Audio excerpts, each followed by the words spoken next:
And now Ukraine's President Zelensky, he's threatened potential prosecutions of local officials if there is any repeat of the failure to open air raid shelters that contributed to the deaths of 3 people in Kyiv on Thursday. A 9-year-old girl, her mother and another woman died after trying to use a shelter during a Russian missile strike, only to find that it was closed. Mr. Zelensky said the shelters had to be accessible 24 hours a day.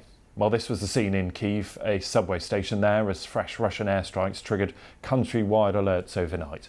The Ukrainian government says 36 drones and missiles were shot down in and around the capital.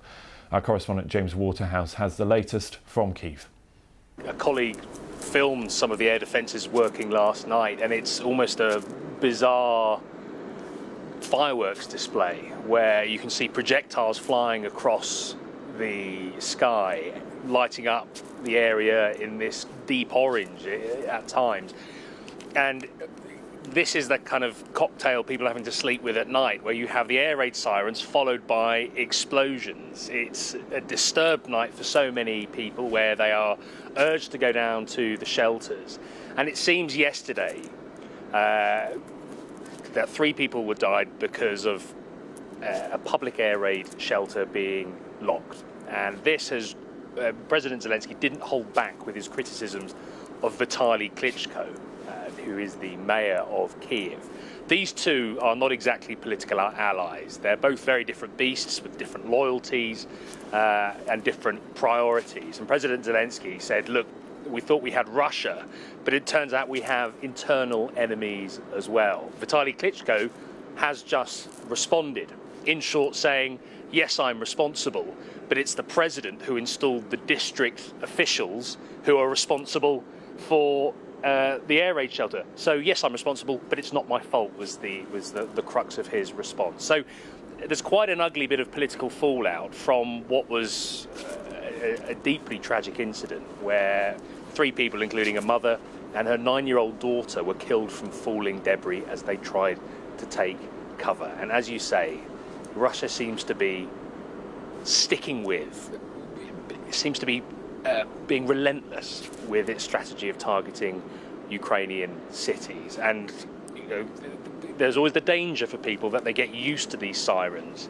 But as we can see, there are times when innocent people can find themselves on the sharp end of this destruction.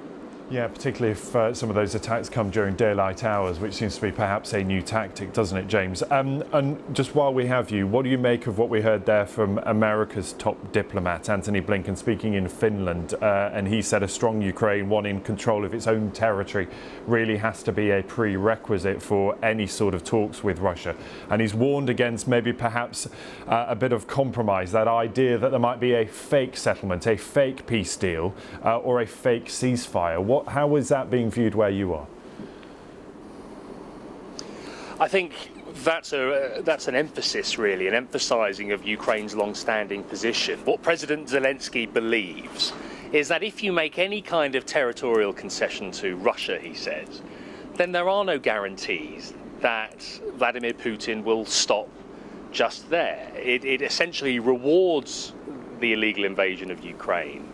And if Russia has any kind of physical foothold in Ukraine, then it gives likelihood to the chance of further aggression down the line. So it's a stance that Kyiv hasn't really moved on.